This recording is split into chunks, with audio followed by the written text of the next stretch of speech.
पैसा उतना महत्व नहीं रखता जितना प्यार महत्व रखता है। अगर दाम्पत्य जीवन में परम सुखी होना है तो दो बातों का विशेष ध्यान रखें। एक परस्पर प्रेम और दूसरा परस्पर इंद्रिय की पवित्रता। अगर प्रेम है तो फिर तुम्हें दूसरे की आवश्यकता जीवन में नहीं होनी चाहिए, चाहे स्त्री शरीर हो चाहे पुरुष शरीर हो। अगर एक में तुम्हारी तृप्ति नहीं हो, व्यभिचार में उतर जाओ तो पूरे विश्व में कभी शांति मिलने वाली नहीं, कभी तृप्ति मिलने वाली नहीं। दाम्पत्य सुख में पैसा नहीं, प्यार की आवश्यकता है और प्यार के साथ पवित्रता की आवश्यकता है कि हमारा आपका जो संबंध हुआ है उस पर कभी दाग नहीं लगेगा। तो अगर नमक रोटी भी दोनों मिलकर खाओगे ना, आनंद वर्धन करने वाला होगा। और जो संतानें होंगी, चाहे पुत्री हो चाहे पुत्र हो, वो मंगलदायक होंगे, सुख प्रदान करने वाले होंगे। दोनों कमा रहे हैं, बहुत अच्छे रुपए कमा रहे हैं। अब उसका बर्थडे और गिफ्ट दीजिए, अमुक जगह ले चलिए, अमुक वस्तुएं लाइए। कह रहे इतनी सामर्थ्य मेरे नहीं है, आपस में झगड़ा हो रहा है। वो अंग्रेजी से क्या कहते हैं, डिवोर्स। ये दाम्पत्य जीवन है। लौकिक सुखों की तुमको अपने प्यार पर सुख नहीं मिला, तुम्हें सोने चांदी के आभूषणों से सुख मिलेगा, तुम्हें संसार के लौकिक पदों से सुख मिलेगा। अगर हम दोनों एक प्रेमी हैं तो हर परिस्थिति का निर्वाह करेंगे।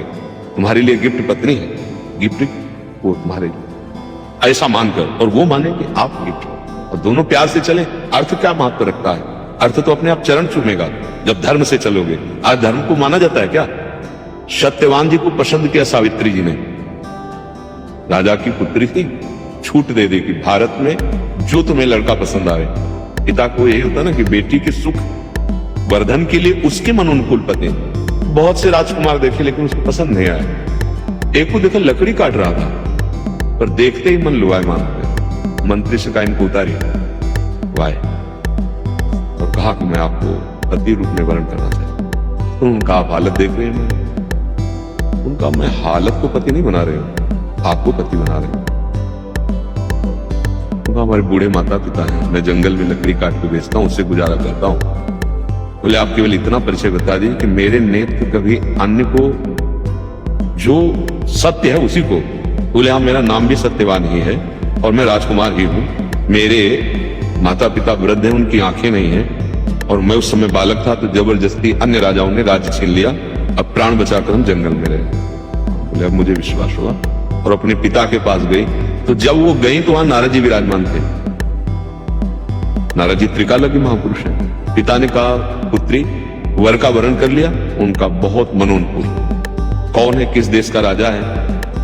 उन सुख चाहते का इस समय तो नहीं राजा है, उनके माता पिता अंधे, और वो लकड़ी बेचकर। बेटी तुम्हारी बुद्धि मतलब कहाँ राजपद और कहाँ? देवर्षि नारद जी ने कहा क्या नाम है? उन्होंने विचार किया उनका, वो तो 1 वर्ष में मर जाएगा। पिता ने कहा बिल्कुल कैंसिल करो, ना धन है और ना वो जीवित रहेंगे। तो उनका ऐसा है, प्यार भरी दृष्टि से एक बार वरण किया जाता है। मैं भारतीय नारी हूं, एक बार मैंने उनको वरण कर लिया। देवर्षि नारद जी से कहा 1 वर्ष तो बहुत होता है, अगर हम 1 मिनट भी पति पत्नी के रूप में रहे ना, हमारा जीवन सार्थक रहे। अब देखिए प्यार किसे कहते हैं। पिता ने जब ब्याह किया तो मेरी पुत्री की मौत, तो खूब दहेज हो, तो सब कुछ उन्हें, एक भी नहीं स्वीकार। नहीं, मेरे पति जैसे रह रहे हैं मैं वैसे रहूंगी। अब समझो प्यार किसे कहते हैं, सुख किसे कहते हैं। पिता ने कहा हम तुम्हारी इच्छा के विरुद्ध नहीं चल सकते, ठीक है। ऐसे ही जिस झोपड़ी में रहते थे जंगल में, वहीं जाके नारद जी ने बता दिया था अमुक तारीख अमुक समय 1 वर्ष जीवित रहे। बस रोज प्यार से सेवा करते, माता पिता की उनके और उनकी। कभी कोई याचना नहीं की, क्योंकि याचना करने का रास्ता ही नहीं रह गया था। वो तो लकड़ी बेच के जीवन यापन करते थे, और याचना करनी होती तो अपने पिता से प्राप्त भोग सामग्री एकत्रित कर लेती, महल बनवा लेती, वही जंगल में बनवा लेती। जो समय 2-3 दिन रह गए, खाना पीना सब उनको पता है ना। आखिरी दिन जो था तो सत्यवान से कहा आज तक नहीं मांगा, एक बात मांगती हूँ, क्या आज अपने साथ मुझे ले चल। उनका माता पिता की सेवा में अभी तक रही आप, और आज बोले आज मेरा मन है कि आप जहां जाओगे आज मैं आपके साथ रहूंगी। बताया नहीं, साथ में माता पिता से भी अनुमति ले लेंगे। बोले ये कौन सी बात है? माता पिता ने कहा आप जाना चाहते अवश्य जाइए, आज तक तो कुछ मांगा नहीं। और निरंतर मंत्र चल रहा है, भगवत मंत्र, और अपने पति के साथ वो लकड़ी काटने के लिए चढ़े। उनका सर दर्द कर, उनका सावित्री सर दर्द कर, उनका भगवान उतर आई, तुरंत वो समझ गई, आई गोद में से सर शिवांक ने सामने देखा भयंकर भैंसे पर सवार धर्मराज यमराज। वो देवी पवित्र ब्रह्मचर्य से रही, पति का वर्ण किया, इतनी सामर्थ्य कि वो अव्यक्त स्वरूप धर्मराज को देख लिया। धर्मराज ने यमपाश से जीवात्मा को शरीर से निकाल लिया, चल पड़े। उसने मन में निश्चय किया, मन वचन कर्म से मैं अपने पति के सिवा आज तक किसी को गलत दृष्टि से नहीं देखा, तो मेरे में सामर्थ्य हो, जहां ये जाए मैं इनके पीछे चलूं। आकाश मार्ग में चलने लगे। ये भगवान श्री कृष्ण द्वैपायन व्यास देव जी द्वारा रचित महाभारत में चरित्र है। पीछे मुड़ के देखा चूड़ी और नूपुरों की खनकार से, तो उनका देवी ये असंभव है, तुम हमारे साथ हमारे लोक में नहीं जा सकती, क्योंकि मृत्यु लोक का शरीर, और सत्यवान के सिवा तुम अगर कोई वरदान मांगो तो मैं दे दूंगा, क्योंकि तुम पति से प्रेम करती हो, ये देख करके। उनका हमारे सास ससुर का राज्य जो छिन गया है वो उनको प्राप्त हो जाए, उनके नेत्र प्राप्त हो जाए, तथास्तु ऐसा है। फिर चले, फिर पीछे देखा है, उनका बेटी तुमसे कहा, फिर भी मैं प्रसन्न हूं, एक वरदान और मांग लो। तो उनका मैं अपने पिता की अकेली पुत्री हूं, उनके पुत्र हो जाए, तथास्तु। देखो दोनों कुल पावन कर देती पतिव्रता। फिर धर्मराज, उनका बेटी मैं तुम पे बहुत प्रसन्न हूं, क्योंकि तुम पवित्र हो, एक वरदान और मांग लो बस, तो जल्दी से उनका मेरे भी पुत्र हो जाए, उनका तथास्तु। अब वो जल्दी में ये नहीं समझ पाए कि मतलब अब उन्होंने कहा अब पीछे क्यों आ रहे हो। तो उनका भगवान आपको पता होना चाहिए मैं पतिव्रता हूं, और पुत्र केवल पति से ही प्राप्त होता है, आपको हमारे पति छोड़ने हैं। तो उनका धन्य है, धन्य, मेरी बुद्धि को भी ठग लिया। मतलब आपके धर्म में इतनी सामर्थ्य, पातिव्रत धर्म में, जाओ बेटी। और सत्यवान को मुक्त किया, पिता का राज्य मिला, और अपने पिता को वहां संतान उत्पन्न, सर्व सुख प्राप्त हो गए। क्या हुआ? धन काम आया क्या? धर्म काम आया। हम आज इसी भाव में बह रहे हैं। दोनों के हृदय में यदि सांसारिक अन्य सुखों का महत्व है तो प्यार पे कुल्हाड़ चल जाएगी, आप देख लीजिए। और अगर प्यार केवल महत्व रखता है तो धन और वस्तु अपने आप आ जाएगी, सब कुछ प्राप्त हो जाएगा। जैसे नदियां बिना किसी सूचना दिए समुद्र में अपने आप जा रही, ऐसे जो धर्मात्मा पुरुष होता है सब सुख संपत्ति आने लगती, थोड़े दिन कष्ट का, जैसे सत्यवान सावित्री का अपने आप। ये दाम्पत्य सुख कोई साधारण नहीं है। अगर धर्म से चलो तो भगवान पर विजय प्राप्त कर सकते हो। अनुसुईया जी, माता अनुसुईया चित्रकूट, अत्रि जी को साक्षात भगवान मानकर प्यार करते थे, ऋषि थे। उनका इतना पातिव्रत बढ़ा कि नारद जी ने पार्वती जी और ब्रह्माणी और लक्ष्मी जी के पास अलग अलग जाके कहा कि त्रिभुवन में इस समय अनुसुईया जैसा कोई पतिव्रता नहीं। थोड़ा मन में पैदा होता है ना, उनका हम त्रिभुवन में श्रेष्ठ पतिव्रता है, हमसे बढ़कर कौन हो सकता है। उनका अनुसुईया जी समय जैसे भक्तों में अम्बरीश जी की चर्चा होती है कि सबसे श्रेष्ठ, ऐसा होता है। अब अपने अपने पति को प्रेरणा दी कि उनकी यश को सुना है तो कैसी पतिव्रता है, मुझे इसका अनुभव होना चाहिए। तो मांग सही थी, क्योंकि भगवान है, तीनों भगवान पहुंचे, ब्रह्मा विष्णु महेश संत वेश में। अनुसुईया जी थी कुटिया में, और अत्रि समाधि में बैठी हुई एकांत में। अतिथि आवे दरवाजे पर तो उसका अभिनंदन स्वागत बंधन करना चाहिए, एक गृहस्थ धर्म है। संत महात्मा विराजी क्या पाएंगे आप? तो उनका हम अन्य कुछ लेने नहीं आए, हम दुग्ध पान करेंगे। उनका गाय है भविष्यान्य के लिए, थोड़ा समय दीजिए, अभी दुग्ध। बोले नहीं, आपका दुग्ध पान करेंगे। कुछ समय दीजिए, ध्यानस्थ हुई, अत्रि जी से बात की। अभी बोल रहे ना, पहले ध्यान के द्वारा बात हो कि भगवान आपके यहाँ अतिथि रूप में 3 तेजस्वी महात्माएं हैं, वो कोई साधारण नहीं है, क्योंकि उनका तेज बता रहा है। और उन्होंने शर्त रखी है कि अतिथि सेवा में अपने स्तनों का पान करा। आपका क्या आदेश है? उनका पान करवा दीजिए, 2 का अधिकार है, पति मैं हूं, पुत्र उनको बनवा लीजिए। वायु कमंडल से जल लिया और कहा मन वचन कर्म से मैं पतिव्रता हूं, तो तुम तीनों 6-6 महीना के बालक हो। पालने में पियो दूधालम, भगवान को 6-6 महीना का बालक बना दिया। ये कहानियां नहीं, ये सत्य विषय।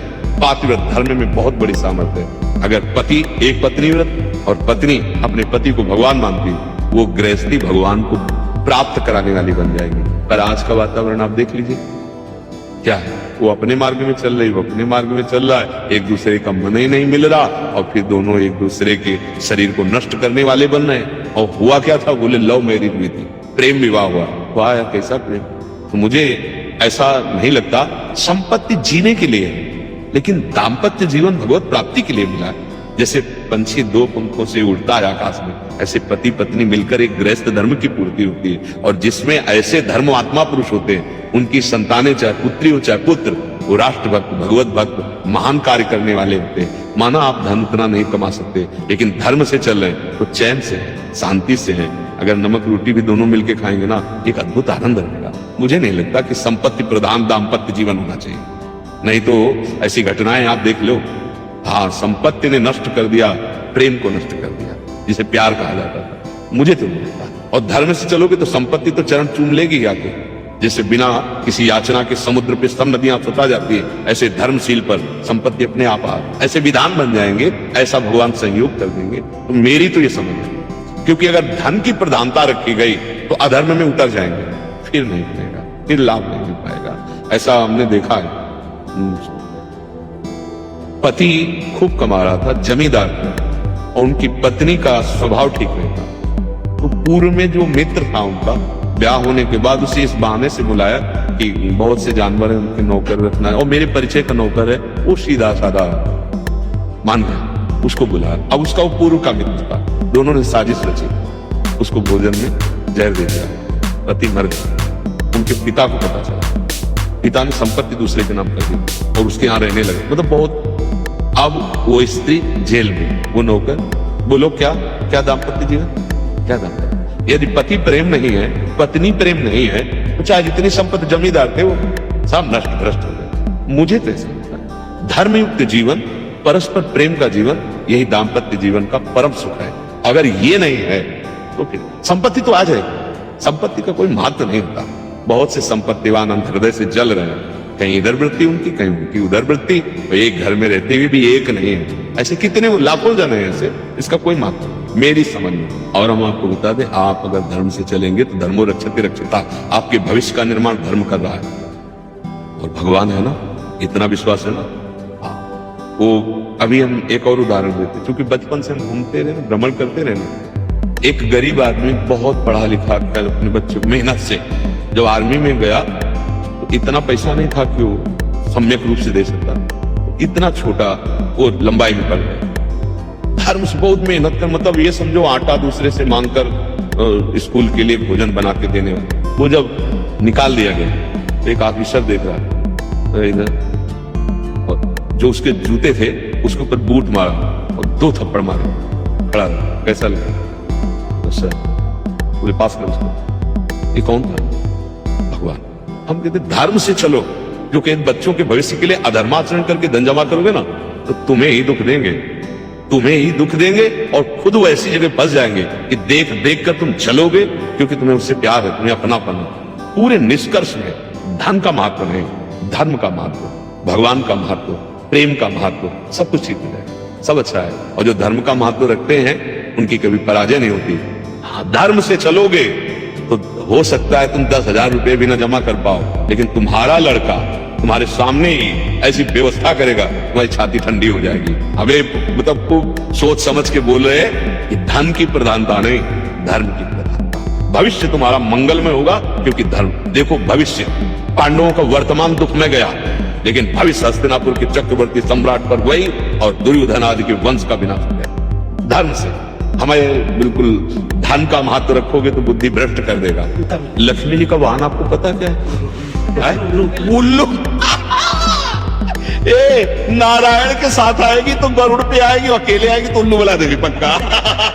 उनका पर्सनल वाहन है। जब कोई पर्सनल आह्वान करता है तो फिर उल्लू पे बैठ के जाती है। और अगर नारायण, तो जब नारायण आएंगे तो गरुड़ महाज्ञानी, अर्थात ज्ञान विज्ञान अच्छा। और उल्लू का मतलब है कि दिन में उसे नहीं दिखाई देता, रात में उसे दिखाता है। मतलब ज्ञान में वो अंधकार रहता है और अंधकार में उसे ज्ञान समझ में आता है। उल्टा बुद्धि उसकी हो जाती है, वो पापाचरण में सुख समझता है और धर्म कर्म को नहीं समझ पाता, भगवान को नहीं समझ पाता। तो मुझे लगता है भगवान का आश्रय लेकर धर्म पूर्वक चलने से जो हमें सुख सुविधाएं मिलेंगी वो कुल परंपरागत हमें लाभ देती रहेंगी। मनमानी आचरण करने से हम अपने पुत्रों का भविष्य नहीं बना सकते। तो देखो, हम सबसे पापाचरण ऐसे हो जाते हैं, ऐसी गलतियां हो जाती है, ऐसे अधर्म हो जाते हैं जिनका कोई महत्व नहीं समझते, लेकिन वो बीज बो गया, वो दंड देगा। और जब धर्म से चला जाता है, वो बीज बो गया, वो भविष्य बहुत अच्छा करेगा। क्या फायदा तुम्हारा परिवार असंतुष्ट हो और करोड़ों अरबों रुपया तुमने जमा कर लिए? क्या फायदा? कलह हो, अशांति हो, तुम्हारा बेटा तुम्हारे सामने तुम्हारी पत्नी का अपमान करे, तुम्हारा अपमान करे, मनमानी आज जलोगे बैठे। इसलिए भविष्य धर्म से अच्छा होता है, सत्य से अच्छा।